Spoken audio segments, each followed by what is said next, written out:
Hello everybody, this is Llodg, and today I want to talk about how I am optimistically excited for Halo's future. Now, if you didn't know, Halo recently put out a post about their plans for the future Halo worlds, and in that post they said that they were going to show off multiple projects that they're working on, like kind of a first look thing. So I'm assuming we're going to see the future of Halo at this thing.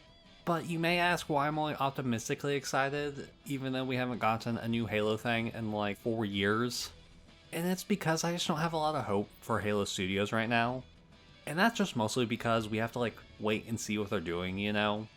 I would love a new Halo game, and for it to be good, but I'm just not going to give into that expectation yet, you know? And especially for the most part, they said projects and not games. We could literally see another book at this thing, and now I love the Halo books. I am really excited for that new Kelly Gay book. And it's even if we do get games at this thing, we have to ask ourselves, what are the games? Because the first and obvious thing that we could see is Halo 7.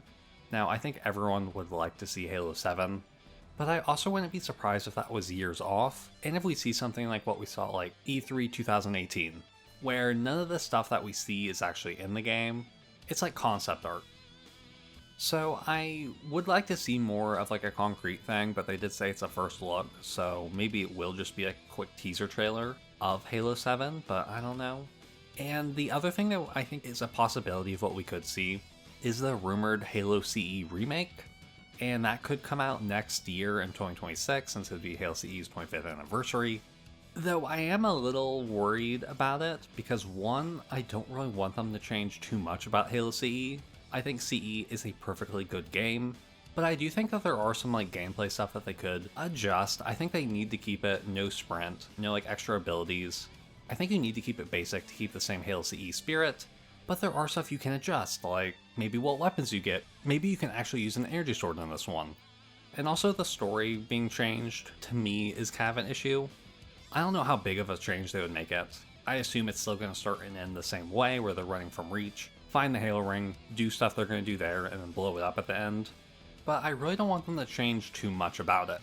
I think the furthest extent I'd go is to either show off some of what the Arbiter's doing during this time, because he is the shipmaster for this operation for the Covenant. I think it could be cool to see his perspective a little bit, though that would probably be only a few cutscenes or whatever. But I think they could also add stuff from the Flood book, since that is the novelization of CE, and there are some cool stuff in it.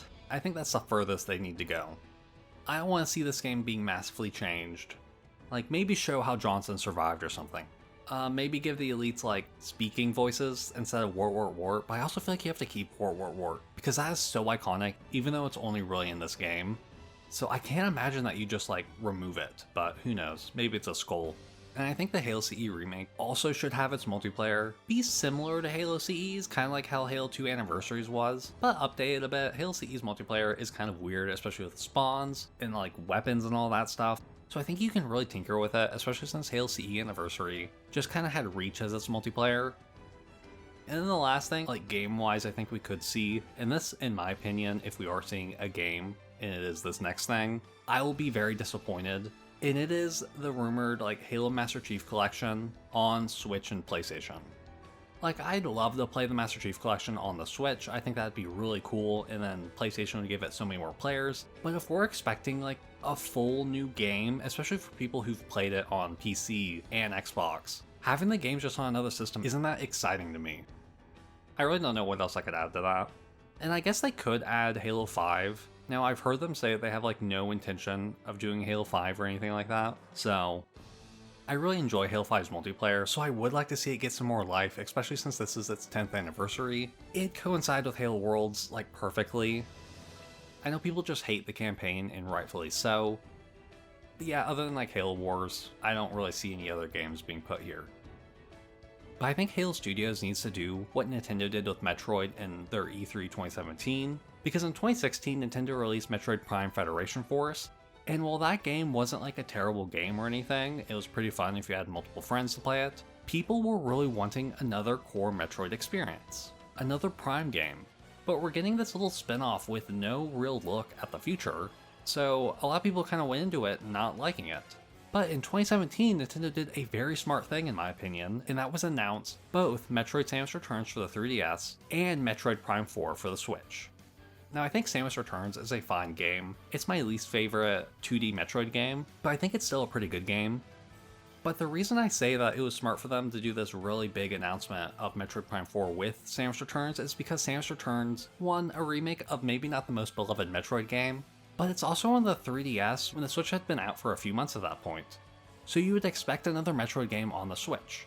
But with Prime 4 getting announced, it shows that hey, we have a real future for Metroid, it's going to be on the Switch, it's going to be great. This was before Metroid Prime 4's got its development reset, but it gave fans something to hope for, and I think it was smart, and I think this is what Microsoft and Halo Studios needs to do with Halo. They need to reveal whatever thing they're doing, and they also need to show something good for the future, something to give people hope, something for them to talk about for however long it takes for this thing to come out. Because if they just announce Halo MCC for PS5 and Switch, Halo fans aren't going to be excited about that. They can be excited for a new game with new stories that they haven't been playing for 10 years at this point. But yeah, those are my optimistic thoughts about the future of Halo. Out of all the videos I've done, this is probably the thing I am least optimistic about. I think there's a real chance that it could be very disappointing. In a couple months, don't go into this with like super high expectations. They could literally give us like a book or a board game and say this is our next project. I don't know, if you go in with low expectations, you'll be really surprised if it is Halo 7 or whatever. But yeah, let me know what you think, if there is going to be anything cool at this Halo Worlds, or if we're going to forget about it and it's going to be kind of nothing. And with that, I hope you enjoyed the video, have a good day, and goodbye.